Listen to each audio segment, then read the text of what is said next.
Dunia ini bukanlah tempat tinggal kita. Tempat tinggal kita yang sebenarnya ada di dalam kerajaan sorga. Rindukah kita pulang ke rumah sorgawi kita? Mari kita nikmati kebenaran firman Tuhan dari seri Renungan Harian Pulang ke Rumah. Selamat menikmati. Judul renungan kita hari ini ialah Penurutan adalah buah kasih. Mari kita berdoa. Bapa di sorga, pertolongan kuasa Roh Kudus-Mu kami butuhkan. Kiranya hadir saat ini memperjelas akan kebenaran firman yang kami siap terima saat ini dalam nama Yesus. Amin. Ayat inti kita hari ini diambil dari Yohanes pasal 14 ayat yang ke-21. Firman Tuhan berkata, "Barang siapa memegang perintahku dan melakukannya, dialah yang mengasihi aku." Saudaraku, biarlah masing-masing yang merasa cenderung untuk menjadikan pernyataan yang tinggi dari kesucian melihat ke dalam cermin hukum Allah. Sementara mereka melihat tuntutan-tuntutannya yang jauh menjangkau dan mengerti pekerjaannya sebagai ketajaman pikiran dan isi hati, mereka tidak akan membanggakan hal tidak berdosa. Mereka yang pura-pura suci, yang menyatakan bahwa mereka sepenuhnya adalah milik Tuhan, yang menuntut hak kepada janji-janji Allah, sementara menolak untuk memberikan penurutan kepada hukum-hukumnya. Pelanggar-pelanggar hukum ini menuntut segala sesuatu yang dijanjikan kepada anak-anak Allah.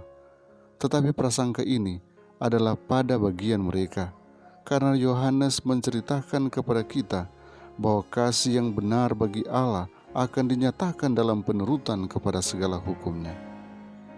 Tidaklah cukup untuk percaya teori kebenaran, untuk menyatakan iman kepada Kristus, untuk percaya bahwa Yesus bukanlah penipu, dan bahwa agama dari kitab suci bukanlah reka-rekaan yang licik.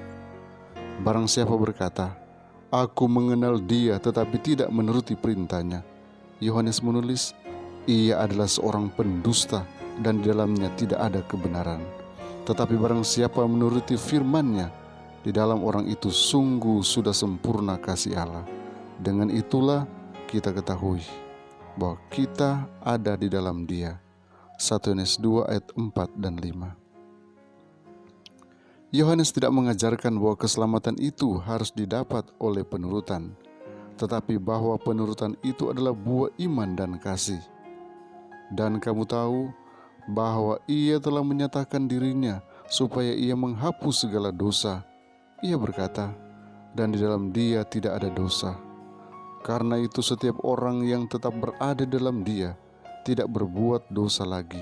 Setiap orang yang tetap berbuat dosa tidak melihat dan tidak mengenal Dia. 1 Yohanes 3 ayat 5 dan 6. Jika kita tinggal di dalam Kristus dan kasih Allah tinggal dalam hati, perasaan kita, pikiran kita, perbuatan kita akan selaras dengan kemauan Allah. Hati yang disucikan adalah sesuai dengan ajaran hukum Allah. Ada banyak orang yang berusaha menuruti hukum-hukum Allah, mempunyai sedikit damai dan kesukaan.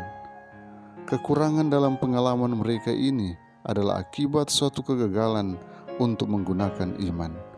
Mereka berjalan sebagaimana adanya di tanah yang bergaram, di satu padang pasir yang kering. Mereka menuntut sedikit bila mereka boleh menuntut banyak, karena janji-janji Allah tidak terbatas.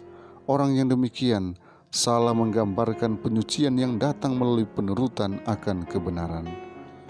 Tuhan menghendaki semua anak-anaknya, laki-laki dan anak-anaknya perempuan, gembira, damai, dan menurut. Dengan penggunaan iman, orang percaya memiliki berkat-berkat ini. Melalui iman, setiap cacat tabiat dapat dipenuhi, setiap kenajisan dibersihkan, setiap kesalahan diperbaiki, setiap keunggulan diperkembangkan. Alfa dan Omega jilid 7 halaman 474 dan 475. Kiranya Tuhan memberkati kita hari ini. Mari kita berdoa. Bapa di sorga, terima kasih oleh karena kami boleh dibekali dengan kebenaran firman-Mu. Sebelum kami beraktivitas, kami menyerahkan kehidupan kami hanya ke dalam tangan-Mu. Tolonglah kami hari ini agar kami boleh berkarya bagi-Mu. Lindungi kami, berikan kami kekuatan, pagari kami dengan kuasa-Mu, hindarkan dari COVID-19. Biarlah anak-anak Tuhan yang mendengarkan channel ini akan selalu diberkati dalam segala kelimpahan berkat surgawi. Mereka sukses melakukan semua tugas-tugas pekerjaan oleh karena penyertaan sempurna dari Tuhan selalu menjadi bagian mereka. Sekali lagi Tuhan, hamba menyerahkan kehidupan anak-anak Tuhan hanya dalam nama Yesus Tuhan dan Juru Selamat kami. Amin.